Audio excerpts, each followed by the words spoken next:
I'm Jada Franson and this is my weekly roundup. So white privilege was trending on Twitter earlier this week, and of course the left wing rejoiced.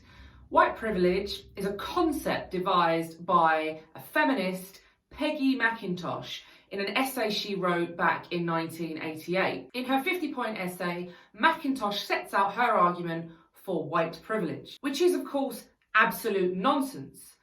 But the danger is, like so many of these concepts, the left have jumped on it and it's being used as a weapon against white people. So take this, for example, and I shouldn't laugh, but here's Philip Schofield, a liberal guy who's Mr. Nice Guy, really.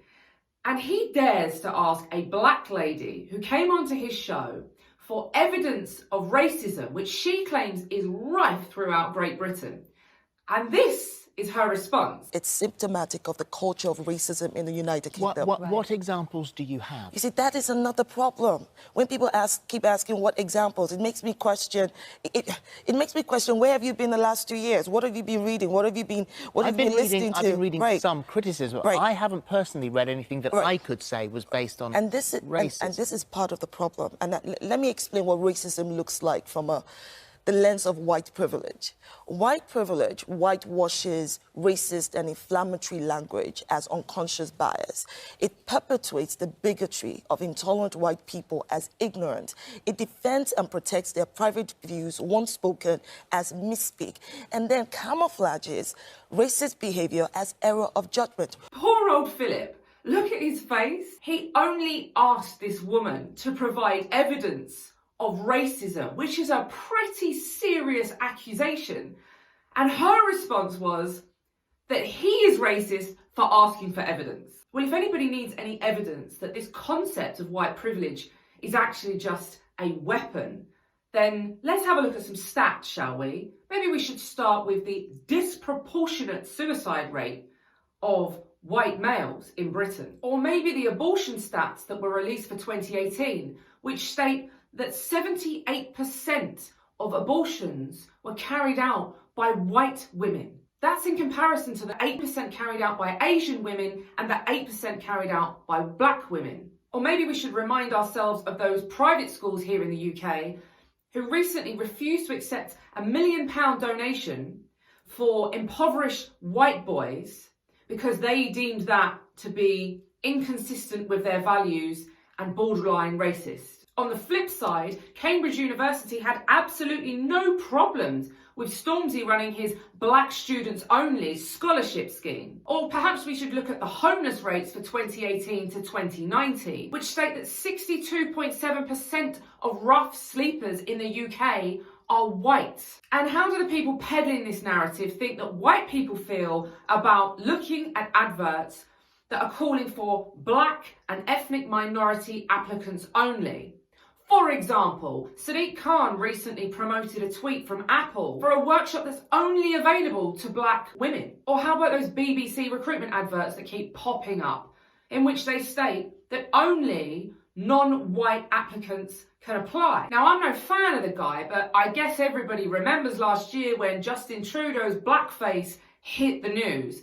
The hysteria was incredible. Yet no one seems to care about British celebrities whiting up and making statements like, if you don't vote, you take the colour out of Britain, and the black and Asian vote can decide this constituency. Can you just imagine an advert like that going out in, say, somewhere like Nigeria, where a white man blacks up and says, if you don't vote, you're going to take the white out of Nigeria and the whites can decide this constituency. Can you imagine the uproar?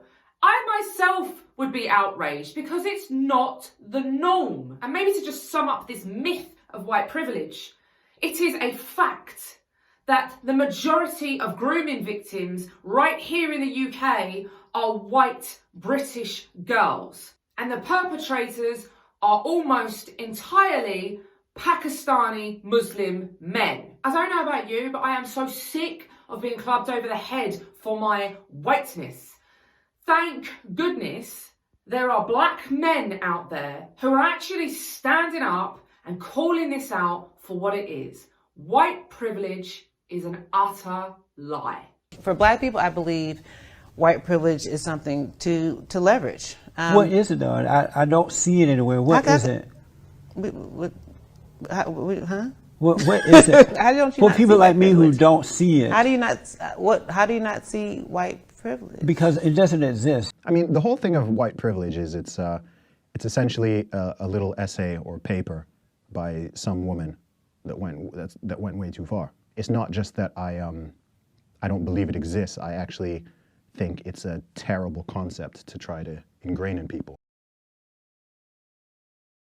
Who would ever have dreamed that we would get to a stage in our country where we have to take to the streets and demand that our own government doesn't prosecute our veterans for serving our country? Well, unfortunately, that's exactly where we're at. People all across the UK have been taking to the streets to demand that our government stops the witch hunt and the prosecution of our veterans. It's actually quite shocking how many people aren't aware of this issue. Over 40 years ago, a number of British servicemen were deployed to Northern Ireland to keep the peace and to keep us safe. These men were following orders and performed their duties on behalf of Queen and country. And I, for one, am so grateful for their sacrifice, much of which occurred even before I was born. Many of these men are now beyond retirement age.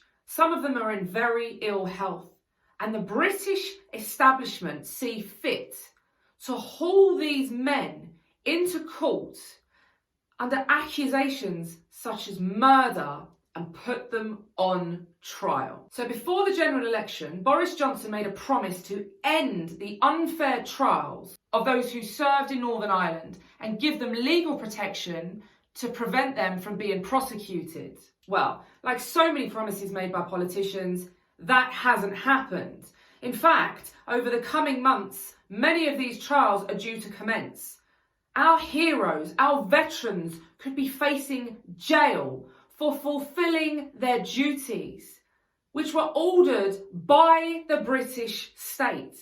What an utterly despicable act of betrayal. Most of you will have seen campaigns that I have joined and promoted to stop the prosecution of these Operation Banner veterans, many of whom are from the Parachute Regiment. And a lot of you will have seen logos, symbols, t-shirts, flags, banners relating to Soldier F. Well, they now relate to soldiers A to Z. This isn't just one veteran that's being prosecuted, it's a number of them.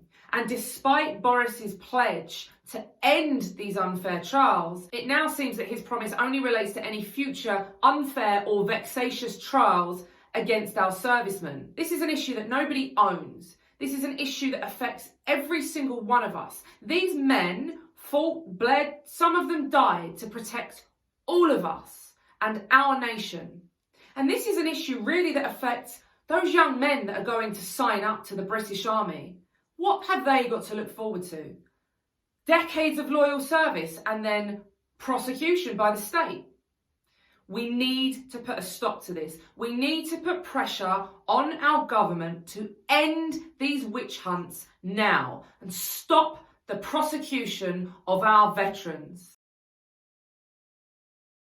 Perhaps unsurprisingly, yet another report has revealed the failings of yet another police force in the UK when it comes to victims of child grooming and sexual abuse. This time it's been revealed that Greater Manchester Police failed child sex abuse victims. After losing almost everything, former detective turned whistleblower Maggie Oliver has finally been vindicated. Although that vindication is bittersweet, because it's been revealed that almost 100 men over a period of 15 years were allowed to continually groom and sexually assault young British girls. And those perpetrators were then allowed to walk free because of the failings of Greater Manchester Police. These rapes were never recorded, and that is a failure. And it isn't a mistake, it was a deliberate and intentional desire to bury the truth. This has been 15 years of my life. It has almost destroyed me. All those children that we knew were being abused were cast aside. How many more children have those abusers abused in 15 years? It is unforgivable. It was only after a documentary was aired in 2017 called The Betrayed Girls that a report was commissioned. That report centres on Operation Augustus, which was set up way back in 2004 after the death of Victoria Agolia. She was a 15-year-old child in the care of Manchester City Council who reported being raped and injected with heroin by a 50-year-old Asian man. Despite that report, Victoria died of a drug overdose just 2 months later. This is an epidemic. It's a national scandal. It's sweeping across the UK and it's been going on for decades. Only now is it really being exposed that these police who are supposed to be protecting our children actually covered up these vile atrocities for what? Reasons of political correctness, not wanting to be labelled as racist because they daren't admit that the perpetrators of these crimes are largely Pakistani Muslims, or maybe just playing into the hands of the elite who seem to think that our children are at their disposal. If the authorities that we pay to protect our children are not going to do so, then we have a responsibility not only to protect our children from these monsters, these perpetrators, but from the very authorities that are aiding and abetting them. We must hold Greater Manchester Police and every other police force in this country to account for their failings and their inactivity. They have the blood of our children on their hands, and it's time we held them accountable. So Nigel Farage is gearing up for his Brexit party on the 31st of January. He can't wait to celebrate Brexit. But hold on, is this the same man? The same man that just a few weeks ago was saying that this is Brexit in name only, which it is. Was saying that this isn't what the people voted for, which it's not. Was saying that this is completely unacceptable and Boris's deal should be taken off the table and we should leave without one. That same guy. Signing up to a treaty that becomes part of international law that binds us in foreign policy and in many, many other areas. This is a rotten deal. I'm actually not surprised because Farage is just another self-serving career politician whose flip-floppery knows no bounds. If you carry on with the deal as it was, it is not Brexit, it'll take years to deliver, and millions of people will be very upset. But this is actually embarrassing. This is a man who established a new political party to demand that this terrible deal is not allowed to go through and deprive the 17.4 million people who voted leave a genuine Brexit. Now, he's getting ready to celebrate in the street. So what exactly is everybody celebrating?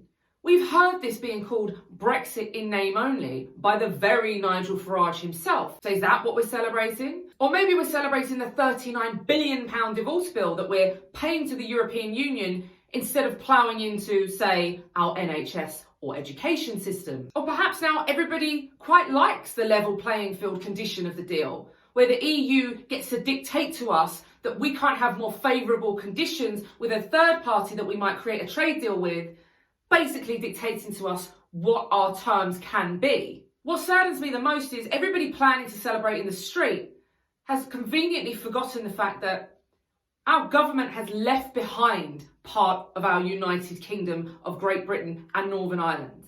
After making assurances that he wouldn't do so, Boris has gone and pushed Northern Ireland into an economic United Ireland, putting a border effectively through the Irish Sea, which separates Northern Ireland from the mainland UK. And these are just some of the major defects of the deal.